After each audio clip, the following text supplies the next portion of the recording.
tardes. Bienvenidos a la presentación del libro Historia Económica del Sur Peruano, editado por Martín Monsalve, y que comprende un conjunto de 9 artículos de los que los comentaristas seguramente van a dar cuenta. Yo quería señalar que este libro es parte de una serie de historia económica que coeditamos en el Banco Central de Reserva del Perú y el Instituto de Estudios Peruanos desde el año 2008. Que ya son 11 años, más de 30 títulos los que hemos publicado. Y dentro de esta colección de historia económica hay una subcolección, podríamos decir, referida a historias económicas regionales. Hemos publicado el año pasado la historia económica del norte y este año es el segundo título de esa subcolección, que es la historia económica del sur.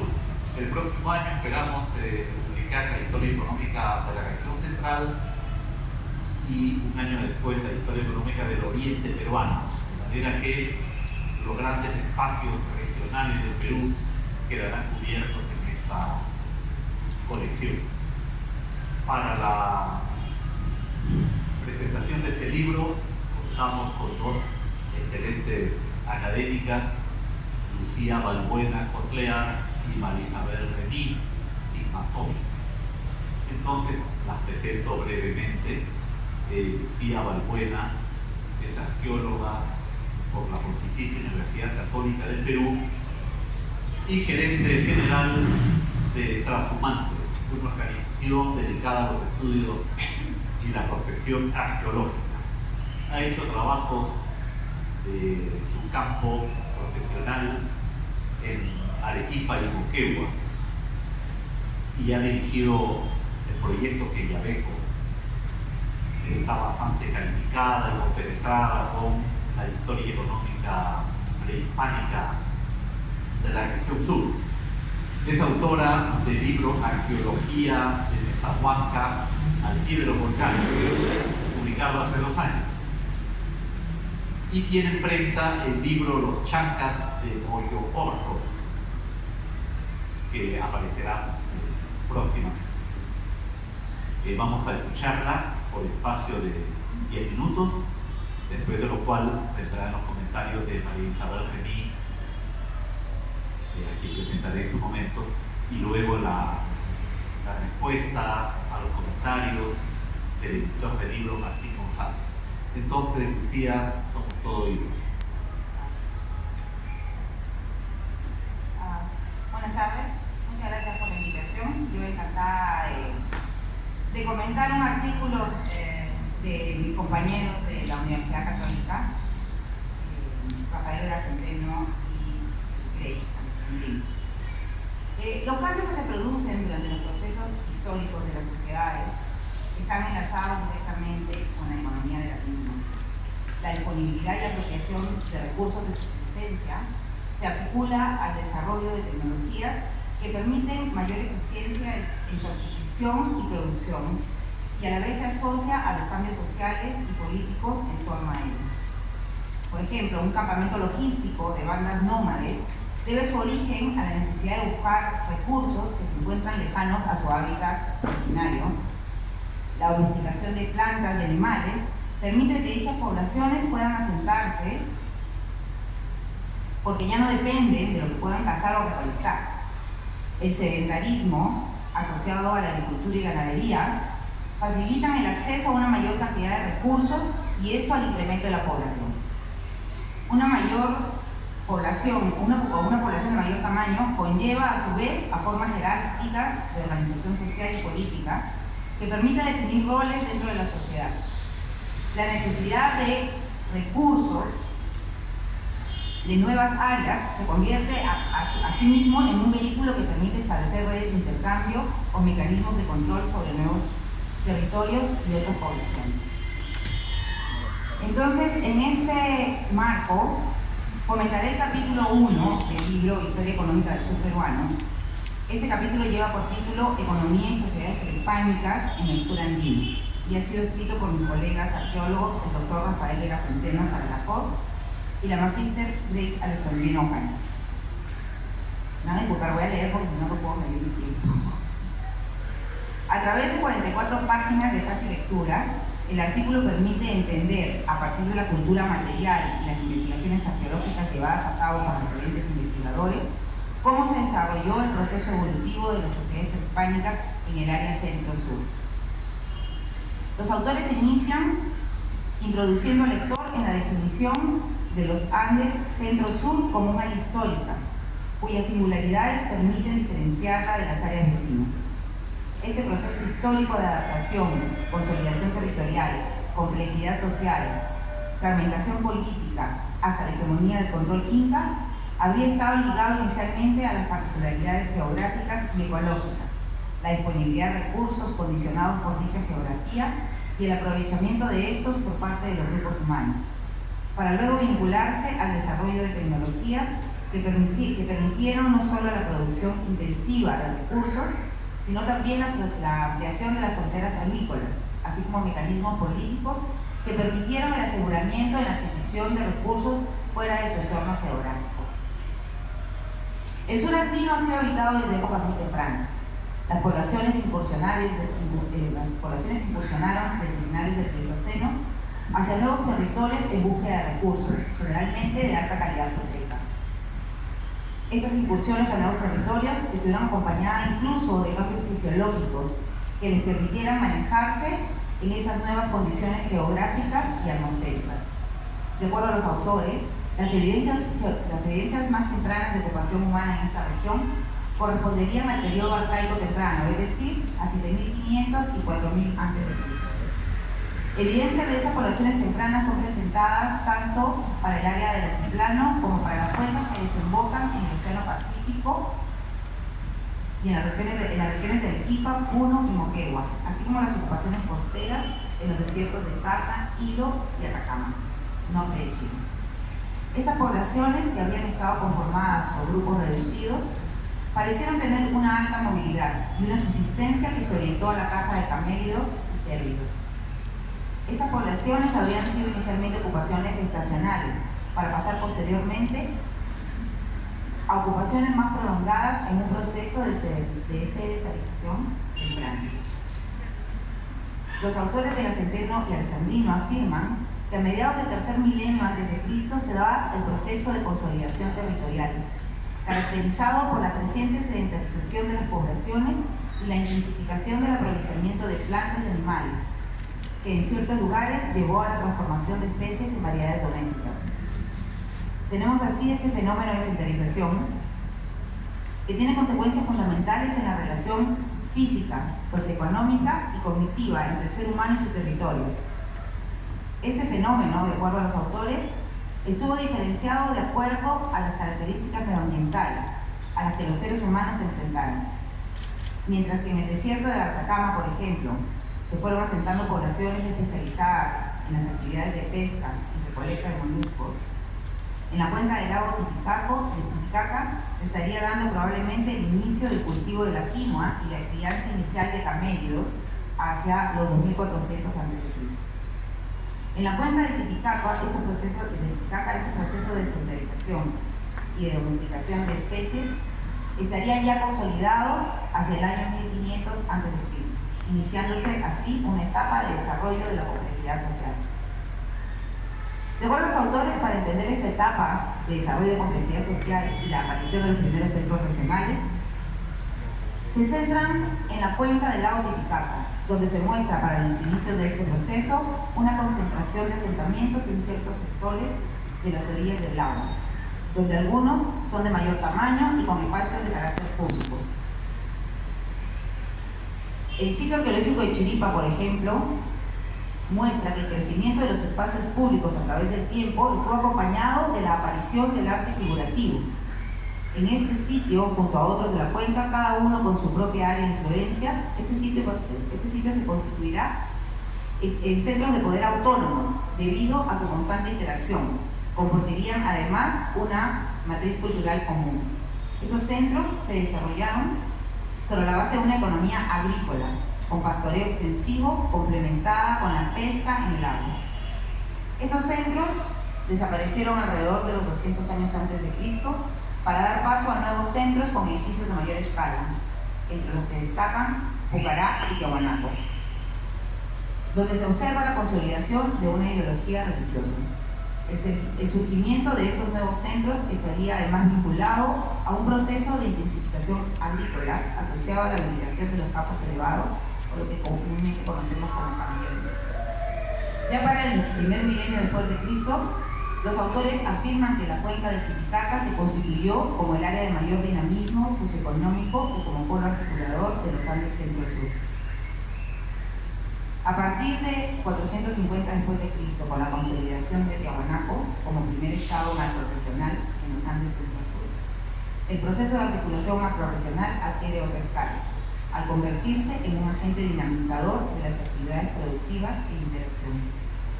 De acuerdo a los autores de Centeno y Alessandrino, la hegemonía Tiahuanaco implicó una consolidación de la producción agrícola de los campos elevados alrededor de Titicaca, un probable incremento significativo de la producción ganadera y un correlato adicional en el desarrollo de manufacturas, donde las élites demandan a estos centros de producción una serie de productos, pero aunque se encuentran dentro del casco urbano controlado por dichas élites, estos centros de producción mantienen cierta autonomía para producir o comercializar productos.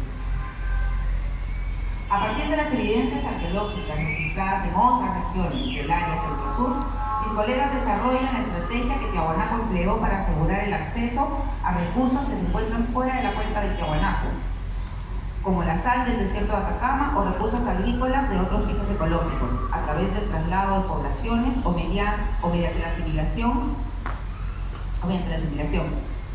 mediante mecanismos ideológicos o alianzas asimétricas, tal como se observa a partir de las investigaciones arqueológicas en el Valle de Osmor, en Moquegua, y en San Pedro de Atacama, en Chile. A finales del siglo XII después de Cristo, con el fin de la hegemonía de Tiahuanaco, los autores señalan que en los Andes, y lo voy a citar, en los Andes surcentrales existieron un conjunto de ocupaciones con un bagaje cultural llamativamente novedoso, que pone en discusión la continuidad cultural con relación al legado tiahuanacota. Para explicar esto, los autores se refieren a los estudios de diferentes grupos alfareros que coexistieron en los Andes centro-sur para el periodo, tales como Chiribaya, Churajón, Collao, Asillos, Ilustani y Pucarani. Se apoyan también en las diferencias en las prácticas funerarias, patrones arquitectónicos, incluso lingüísticos. Es entonces que para los autores un contexto de desplazamientos y reconfiguración del espacio étnico y político durante los cuales los procesos singulares que se estaban llevando a cabo en la cuenca del río Vilcanota culminarían con la consolidación de una nueva fuerza política, los incas, el cual se consolidó como Estado entre los años 1400 y 1450. Los autores desarrollan la forma en que el Estado inca se expandió desde Cusco y estableció estrategias de control a partir de la construcción del Collasuyo, parte del Capañán, así como los centros administrativos e instalaciones de almacenaje asociados a eso, y la red de caminos asociados que se desplazaban hacia los valles occidentales. Los arqueólogos solemos centrarnos en un periodo en particular, en un sitio en particular, en una cultura en particular. El artículo escrito por el doctor Leda Centeno en la Magíster Alessandrino toma la información existente en el área para integrarla y sintetizarla en un desarrollo histórico de 10.000 años, donde, como ellos mismos señalan, la región tiene un rol protagónico en la historia andina.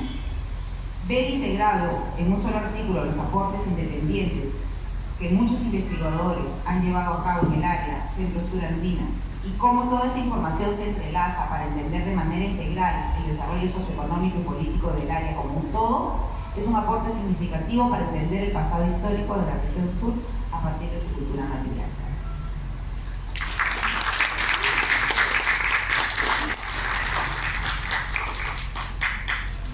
Muchas gracias, Lucía, por tu excelente comentario, centrado en el periodo prehispánico de la historia del sur.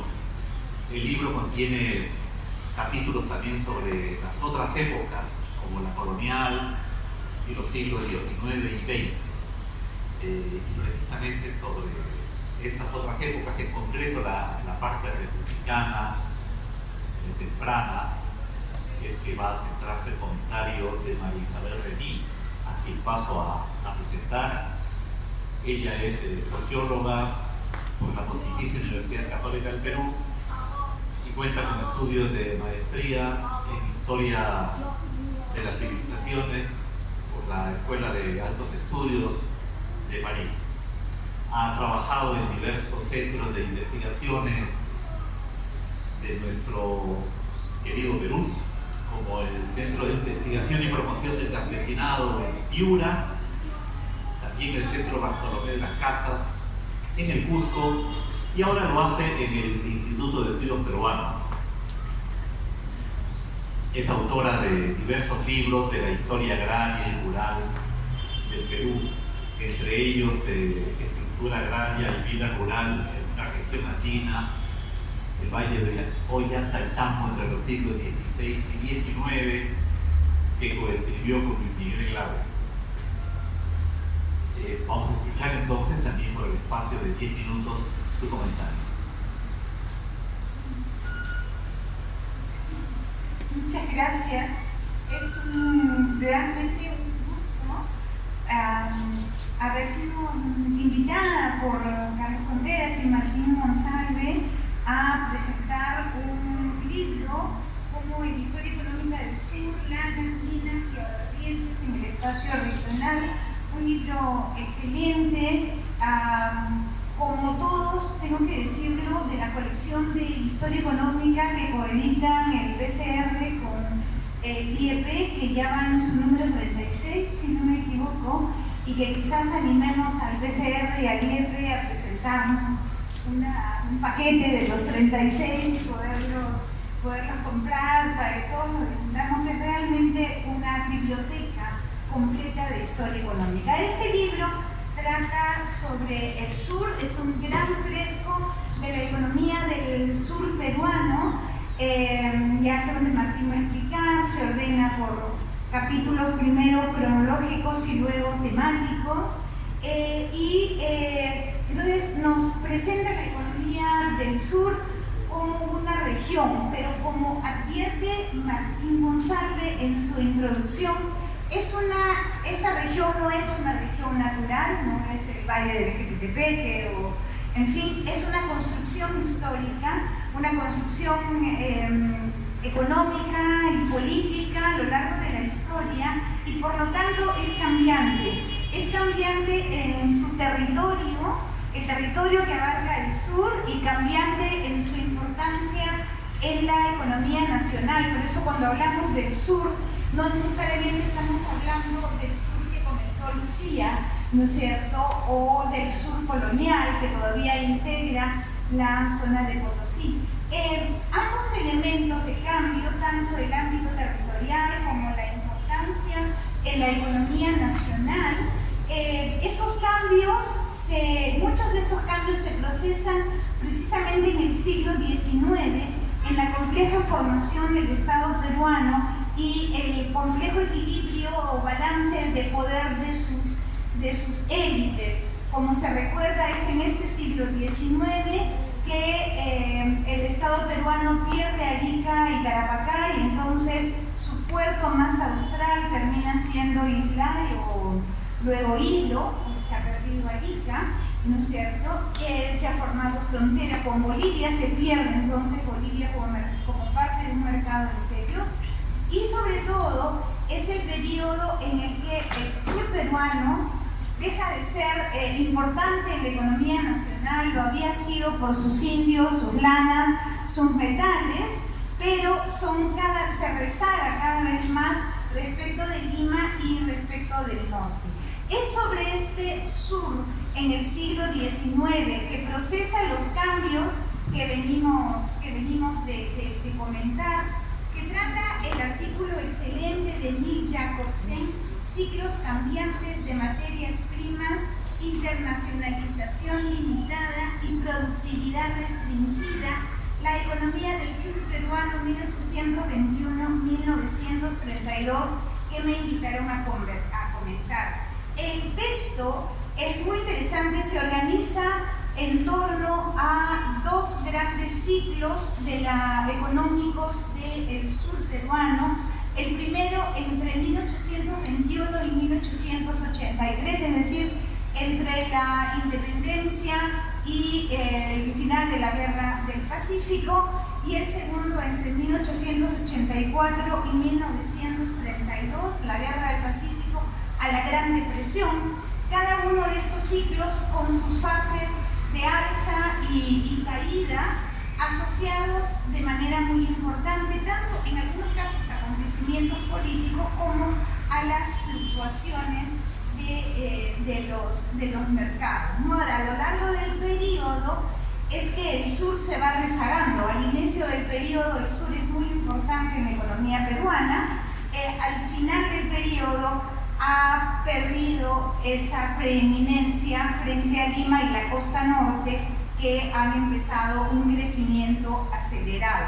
El único periodo en el que el sur, según Lee Jacobs, se recupera esta preeminencia es entre 865 y 875, la pequeña fase de crecimiento del segundo ciclo, donde el comercio de lana se dinamiza y se construyen los ferrocarriles, ¿no?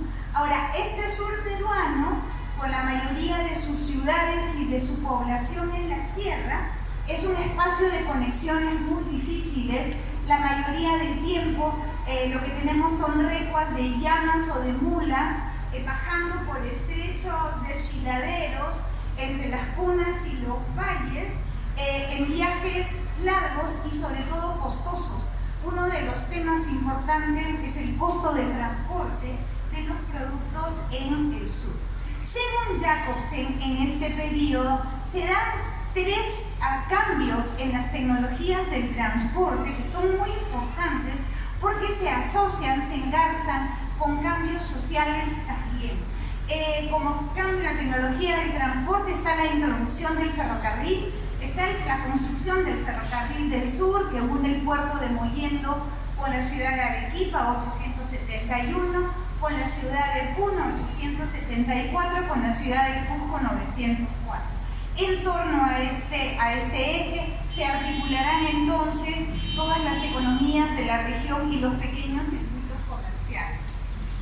El segundo cambio tecnológico que impulsa cambios importantes en la economía y en la organización del comercio es la introducción de la navegación a vapor. Empiezan los puertos peruanos del sur a estar conectados por barcos de vapor con el resto de América del Sur, lo que facilita el comercio internacional, pero además barcos a vapor empiezan a conectar los diferentes pequeños puertos del lago con la ciudad de Puno, que estará conectada luego por ferrocarril con La Paz. Entonces, hay una dinamización y un cambio de rutas de transporte. Y el tercer gran cambio en las comunicaciones, con incidencia muy fuerte en la economía regional, será la introducción del telégrafo, que permite transmitir información de precios y órdenes de compra, pero que refuerza el rol de las ciudades y pueblos en la ruta del ferrocarril. Antes un acopiador de lana iba a la feria de Vilques sin tener mucha idea de cuándo comprar. A partir de la instalación del telégrafo, la casa comercial dice exactamente hasta qué precio puede pagarse o cuánto no, o cuánto se espera de lana, o dejarle comprar para que el precio baje. Es decir, es un instrumento poderoso en manos, pero ya no de la masividad del comercio, sino de las casas comerciales más importantes. El autor desarrolla cómo, sin embargo, viejas tecnologías del transporte, así como desarrollará también que viejas tecnologías de artesanía coexisten al costado de estas grandes rutas o estas grandes industrias, que después será la textil en el sur, ¿no? El proceso que va a seguir, que me parece importante relevar en los últimos 2 minutos, es un proceso de alta, que digamos comienza con una articulación comercial en que los indígenas produce la mayor parte de las lanas que salen a la exportación y termina en un proceso de concentración de tierra, concentración de industria. Industrias limeñas compran industrias arequipeñas textiles porque las ganan en productividad, etc. Y hay un proceso de concentración de tierras donde la mayor parte de las lanas, asociado también al ferrocarril, que significa la quiebra de las pequeñas ferias o grandes como Virique, ¿no es cierto?, donde llegaban indígenas con sus lanas, ya no, el sistema está ahora centralizado por las casas comerciales. Este tema nos lleva a una primera pregunta que me parece importante, que sale de aquí, y es por qué las élites regionales no responden al alza de precios con mejoras en la productividad, sino permanentemente responden apropiándose de tierras de los indígenas. Creo que ahí hay un tema muy cuestionante sobre esta incapacidad de manejar digamos, esta inelasticidad de la oferta del latifundio. No es elástica, no responde al mercado comiéndose a los demás, pero no introduciendo cambios técnicos. Quizás las élites son tan poderosas que pueden quitar tierras a los indígenas, pero no son tan poderosas como para introducir cambios importantes en las relaciones de trabajo y procesos de proletarización. Solo dos preguntas de paso rapidísimas. La primera es, pero en la primera parte de este ciclo, los indígenas entran al comercio de lanas y reciben dinero. ¿Qué pasa con este dinero? Lo único que parece moverse en los términos de Nick Jacobsen son los mercados de coca y aguardiente, que responden a esta creciente, digamos, capacidad adquisitiva de indígenas del sur. Pero ¿qué más? No sé si compran los cristales de Bohemia que se venden en la feria de Virique o qué, pero no aparece un dinamismo comercial o un mercado nuevo, etcétera. ¿Qué pasa con este dinero en manos de las economías indígenas? Y la última pregunta es, digamos, me sorprende, siempre me ha sorprendido cuando uno ve estadísticas de exportación, que en el periodo en que el Estado peruano está en quiebra, 1872-73, está declarado en quiebra, no tiene un centavo peruano, las exportaciones están en un auge delicioso hasta la guerra. ¿Eso qué quiere decir? Que nadie paga impuestos, me parece. O sea, todo este auge, todas estas élites, etcétera, se mueven al costado de un Estado, pero no colaboran a su construcción. Bien, hay muchas preguntas y muchos temas fascinantes en esta economía del sur peruano. Muchas gracias.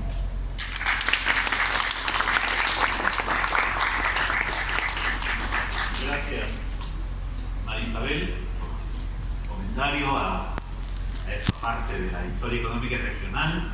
Voy a dar la palabra ahora al editor del libro, Martín González Zanatti, quien es historiador, graduado de la Pontificia Universidad Católica del Perú y que obtuvo su doctorado en la Universidad de Stony Brook, en los Estados Unidos. Tiene varios trabajos sobre la historia económica de los artesanos y de la élite empresarial, sobre todo en el siglo XX. Ha sido profesor en la universidad donde hizo su licenciatura y ahora lo es en la Universidad del Pacífico, donde en el momento es jefe del Departamento de Humanidades. Ha dirigido también el fondo editorial de esta universidad y ha sido presidente de la Asociación Peruana de Historia Económica. Lo escucharemos también por el espacio de 10 minutos, luego de lo cual habrá un breve espacio para preguntas y comentarios de ustedes. Escuchamos, Martín. Bueno, muchas gracias, Carlos. Gracias también al Banco Central de Reserva y al IEP por la presentación del proyecto editorial en el cual he participado. Y gracias a Lucía y a Marisa por los comentarios. Algunos de ellos voy a tratar de incluirlos en el trabajo. Y lo que yo quiero hacer ahora es una presentación general del libro, porque yo les pedí a ellos que hicieran los comentarios sobre dos capítulos que a mí me parecían fundamentales en el libro, uno como el capítulo fundacional, el otro el capítulo donde realmente ocurren todas las transformaciones que explican lo que va a pasar después, cómo es que se va a comenzar administrar la región sur posteriormente, después de la Gran Depresión. Entonces, lo que sigue es el texto que he preparado y luego voy a tratar, si hay tiempo, de resolver algunas de las preguntas. Puedo hacerlo a pesar de que yo no soy el autor del artículo. La región sur ha tenido siempre una importancia política en el Perú, sobre todo, por ejemplo, en las últimas elecciones de estas últimas décadas. Sin embargo, lo que se entiende por ella a veces puede referirse en ocasiones a Cusco y Arequipa y en otras solo a Puno, ¿no? En todo caso, es la única zona del Perú durante el proceso de regionalización se pensó como macrorregión, aunque la elección fracasó, ¿no? Entonces vale la pena preguntarse por qué, a pesar de tener claramente un pasado común, la zona se ha dividido tanto en términos económicos como en términos políticos. Y una segunda pregunta que aparece en la mayoría de las conversaciones sobre la economía peruana es por qué la región sur no se convirtió en un polo de desarrollo regional como Monterrey en México o Medellín en Colombia. No, esta pregunta se hace más importante cuando uno se da cuenta que se trataba de un espacio regional que potencialmente articulaba Bolivia, el norte de Argentina y el norte de Chile. Este libro tiene como objetivo dar respuesta a ambas interrogantes a través de estudios de largo plazo que parten desde el periodo prehispánico hasta las primeras décadas del siglo XXI. Este análisis de largo plazo es muy pertinente porque no se trata de una región natural, sino una creación histórica, política, económica y cultural. Una de las propuestas de este libro, y que se explicita en el subtítulo, es que a lo largo del tiempo, al menos hasta 1930, la región se ha articulado en torno a determinados productos como quino, minerales, aguardiente, textiles y lana. Una segunda propuesta que subyace en todos los artículos es que a lo largo del tiempo estos productos lograron articular diversas actividades económicas, pero no necesariamente cadenas de valor que protegieran a la región de choques externos, tanto económicos como políticos, sobre todo si tenemos en cuenta que a partir del siglo XIX estos incluyen a 3 estados nacionales, Bolivia, Chile y Perú.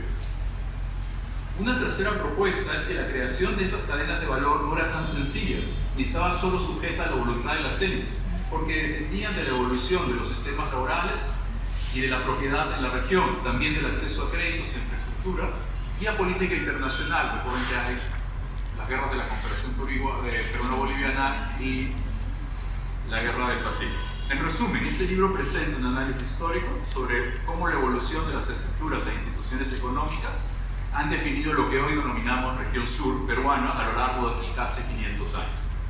El libro se estructura, como ya se dijo, alrededor de 4 capítulos generales que cubren la historia de la región, desde el mundo prehispánico hasta las primeras décadas del presente siglo. Voy a saltear el comentario sobre el artículo de Rafael, voy a Centeno y a Alex Alejandrino, Grace Alejandrino, porque ya se hizo, y paso al artículo colonial. En su análisis sobre la economía de la región durante el periodo colonial, Kendall Brown sostiene que el centro minero de Potosí, no hay sorpresas en esta parte, se convirtió en el eje de la región que articuló un vasto mercado de telas, hoja de coca y vino. Lo importante de este capítulo es que ilustra cómo las ciudades de Arequipa y Cusco, junto con el puerto de Arica, se convierten en un triángulo clave para el desarrollo de este espacio territorial. Brown también analiza el impacto que las reformas borbónicas van a tener en la zona, porque la creación del Virreinato de la Plata marca el inicio de la fragmentación política de la región sur.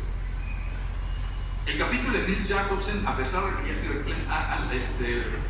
bastante comentado, quería decir que analiza el periodo más importante de la constitución actual de la región sur. Las transformaciones que se dieron entre 1821 y 1930 explican el rezago económico de la región y dan luces para entender por qué el sur peruano no es el equivalente a Medellín o a Monterrey. El comercio mercantil de lanas no logra reemplazar a la minería como una actividad que pueda articular la región más allá de las fronteras del Estado peruano. Además, los conflictos internacionales dividen a la región, haciendo la problemática la integración comercial, a lo que se suman los problemas que la zona tenía de infraestructura y transporte. Para 1930, la región había perdido su tradicional importancia en la economía peruana y de acuerdo a Gustavo Riesco, el autor de La Parte del siglo XX, se inicia un proceso de atomización departamental que caracteriza el siglo XX y principios del XXI. Riesgo propone que ante la pérdida de protagonismo económico, las élites locales buscaron llevar a cabo programas de desarrollo focalizados alrededor de las ciudades principales, Arequipa y Cusco. Para alcanzar este objetivo buscan aliarse de forma individual con el gobierno central. De forma individual me refiero a los empresarios de Arequipa, a los empresarios de Cusco. A mediano plazo esto tiene riesgo a la desarticulación de la región, y eso explica la atomización posterior que nos encontramos ahora.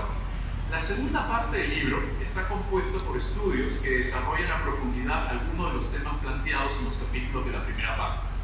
Así, por ejemplo, el capítulo de Nicanor Domínguez trata sobre los circuitos mineros y mercantiles de Puno en los siglos XVI y XVII. Domínguez analiza el rol de los sistemas laborales y el Estado colonial en la construcción de este espacio regional. Por otra parte, el texto de Carlos Buller hace un estudio minucioso sobre la producción de vino y aguardiente en Arequipa y Moquegua y cómo este influye en la articulación de la región en los siglos XVIII y a inicios del XIX. Los artículos de Víctor Condori y Lizardo Seiner tocan un tema de mucha actualidad en la región, el desarrollo de la actividad minera desde la independencia hasta el siglo XXI.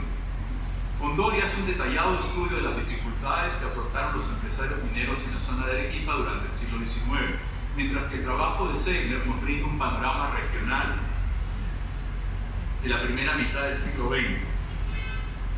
El autor señala que durante la primera mitad de este siglo, del siglo anterior, no existe un proyecto en la zona como equivalente al del Cerro de Pasto Corporate Corporation para la región centro. Solo en la segunda mitad del siglo pasado grandes proyectos volvieron al sur del Perú. Sin embargo, como acertadamente menciona Seiner, estas inversiones no articularon económicamente la región como lo hicieron las minas en otras etapas de la historia del sur.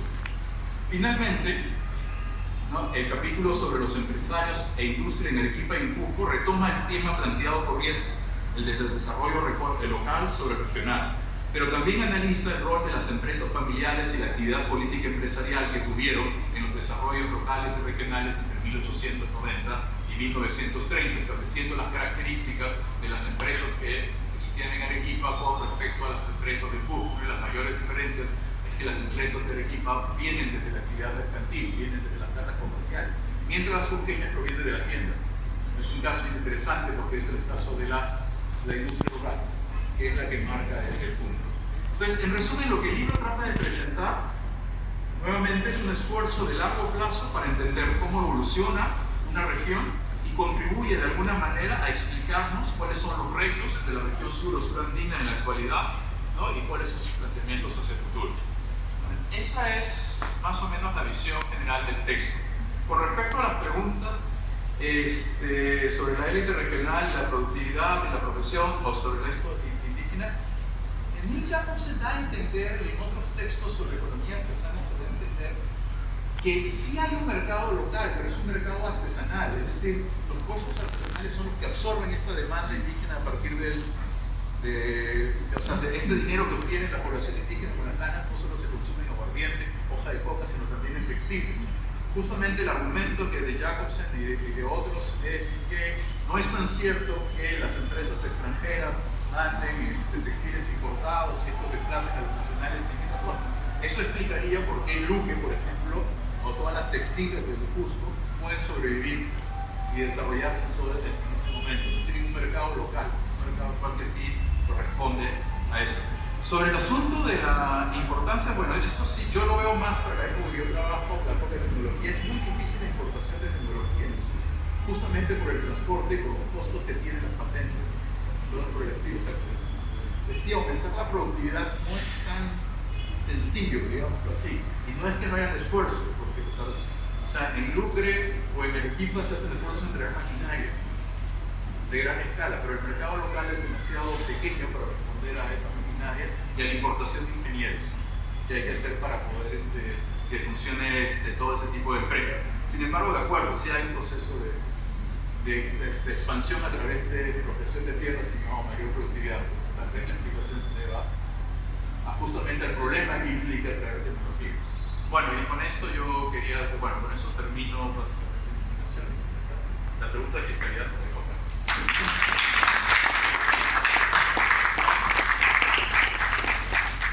Muchas gracias, Martín. Prefiero darle la palabra antes de abordar este tema de la fiscalidad a ustedes. Tenemos unos pocos minutos para plantear preguntas y comentarios. Sí, porque ya me anuncian que está próximo el fin del diálogo, de manera que rápidamente doy la palabra al señor y con esto cerraremos la presentación. Sí. Hola, sí. Yo hace mucho tiempo estuve investigando el tema de la... Hola, sí. Hace mucho tiempo estuve investigando el tema de la relación entre la selva sur del Perú, Madre de Dios, y el resto del sur, Arequipa. Era tema de mi tesis hace muchísimos años. Luego se hizo un simposio y presenté algo de trabajo, un simposio que organizó el profesor Contreras, y luego salió publicado en el libro del IEP. Perdón, del Mundo de la Selva o del IEP. Analizaba esa relación que hubo en Madre de Dios con Puno y con Arequipa a raíz de que los capitales que habían generado los empresarios arequipeños por la lana en el comienzo del siglo XX, en un momento se dirigieron hacia el caucho, ¿no? El caucho de Madre de Dios salía por 3 zonas, entonces en un momento salía una por Iquitos, ¿no? Por el estrecho de Fitzcarraldo, la otra zona en la que salía por el Atlántico, seguido por Managua, y la otra zona por donde salía el caucho era por Arequipa, por esta inversión que habían hecho los empresarios arequipeños, ¿no? Entre 1908 y 1920 salió el caucho por ese circuito, ¿no? Había mucho capital que había invertido en esto. La pregunta, por favor. Sí, lo único que quiero saber es, he leído el índice rápidamente, he escuchado y no veo esa mención en este periodo que fue importante a Madre de Dios, ¿no? No sé si está mencionado en el libro o no. Bueno. Muchas gracias, señor Rossi, me parece, ¿no? Exactamente, gracias por en verdad, esta región de Madre de Dios corresponde a la Amazonía en el diseño de la colección, de manera que en el tomo de Estado del Oriente va a aparecer esta temática que usted con tanta precisión, en verdad, reclama, ¿no? Va a estar presente. Con esto, una última intervención y por favor, sí, manifieste su pregunta para ir cerrando.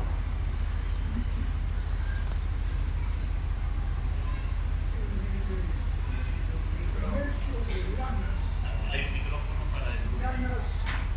Sí. ¿Cómo las lanas de Eugenio, sí?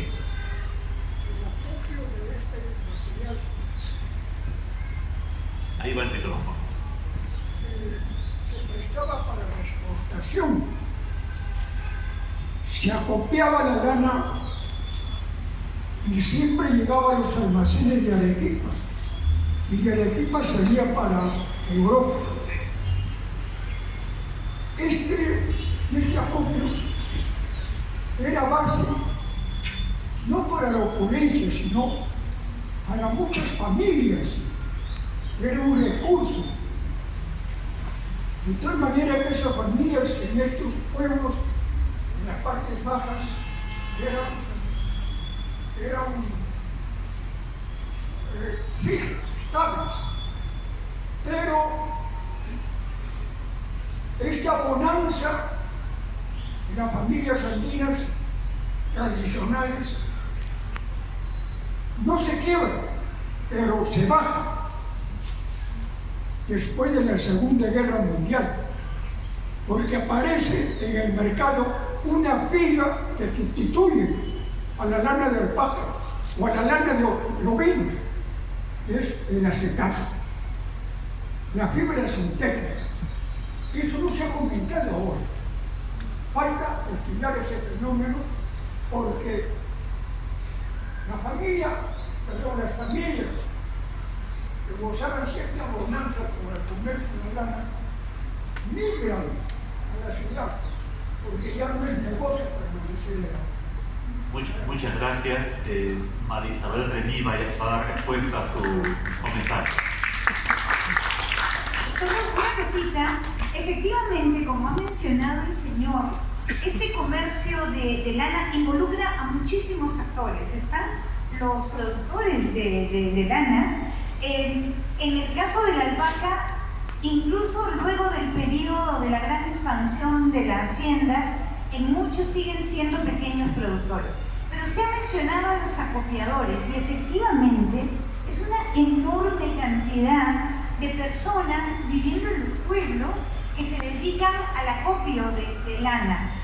Esto no se ha estudiado, que yo conozca, no está mucho mencionado en el texto, hablamos más de los productores y no del acopio.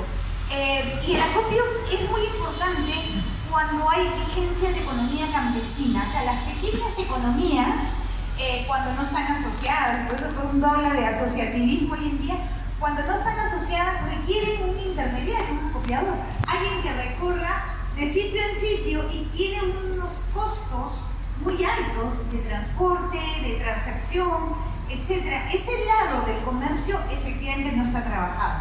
Y el tema que usted menciona es muy importante, la sustitución de las fibras naturales por las fibras sintéticas. Sin embargo, todavía, hasta ahora siguen habiendo algunas de las fábricas de lana, creo que de Estrella, no sé si sigue por ahí, Lucre ya fracasó, pero que produjeron por mucho tiempo al gusto de la gente de acá, ¿no? Como dijo Martín, hay una demanda propia que no se agota en la importación de otros, ¿no? Sin embargo, el mercado decae sin duda. Gracias. Bueno, gracias, Isabel. Para ir cerrando, contesto brevemente la pregunta de María Isabel: ¿por qué en la época de mayor auge exportador, la década de 1870, en el siglo XIX, el Estado estaba en la bancarrota fiscal? Que efectivamente creo que es una pregunta muy pertinente.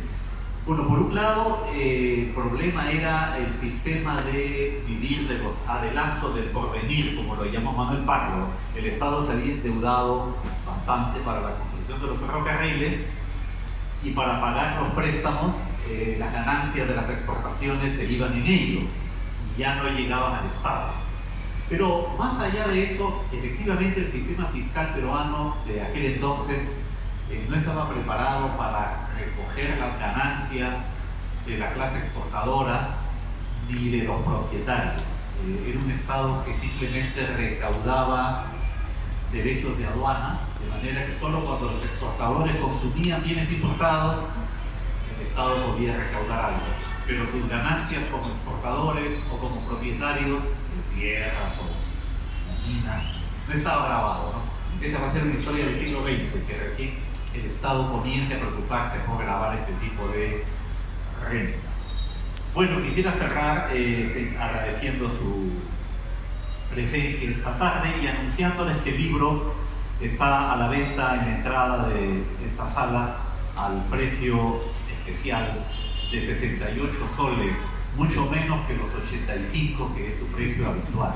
Entonces Susan los va a atender aquí en la entrada con mucha amabilidad, si es que les interesa pues este libro. Muchas gracias por venir y esperamos que nos sigan acompañando en futuras presentaciones. Gracias también a los comentarios.